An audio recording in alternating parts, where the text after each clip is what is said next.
Certainly, to request today's forecast in a specific country using an API code in Python, you can use the requests library.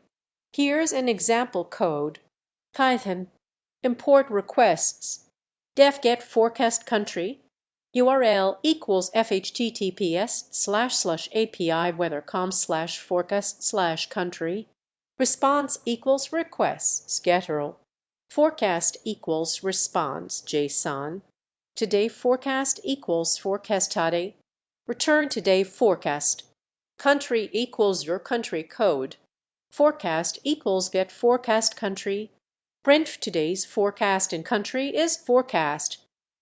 Remember to replace your country code with the appropriate code for the country you're interested in.